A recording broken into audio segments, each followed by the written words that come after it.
रहस्यमयी साधु की कहानी। बहुत समय पहले एक छोटे से गांव में एक रहस्यमयी साधु आया। वह साधु अजीबोगरीब था। उसके पास एक लकड़ी की छड़ी और एक पुरानी पोटली थी। साधु दिन भर गांव की गलियों में घूमता और अजनबियों से बातें करता, पर कोई नहीं जानता था कि वह कौन है और कहां से आया है। एक दिन गांव का मुखिया, जो बहुत बुद्धिमान और उत्सुक था, साधु से मिला और पूछा, महाराज, आप कौन हैं और हमारे गांव में क्या ढूंढ रहे हैं? साधु ने मुस्कुराते हुए कहा, मैं यहाँ एक गुप्त खजाने की तलाश में हूँ, जिसे केवल सही व्यक्ति ही पा सकता है। ये सुनकर गांव वालों में उत्सुकता बढ़ गई।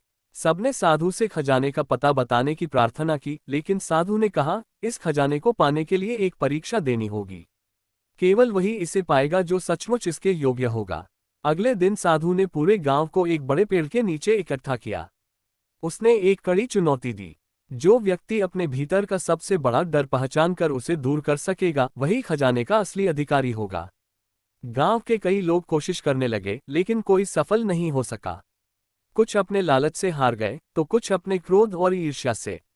अंत में एक गरीब किसान साधु के पास आया। उसने कहा, मेरा सबसे बड़ा डर है कि मैं अपनी मेहनत से कभी खुश नहीं रह पाऊंगा। मैं हमेशा दूसरों से तुलना करता हूं और इसी में दुखी रहता हूं। लेकिन अब मैंने समझ लिया है कि सच्चा सुख संतोष में है, और मैं अपने डर को छोड़ रहा हूं। साधु ने किसान को गले लगाते हुए कहा, तुमने सच्चा रहस्य पा लिया है। तुम्हारे भीतर का संतोष ही असली खजाना है। ये खजाना कभी खत्म नहीं होगा। कहानी का सार यह है कि जीवन में सबसे बड़ा खजाना हमारी संतोष की भावना और अपने भय पर विजय है।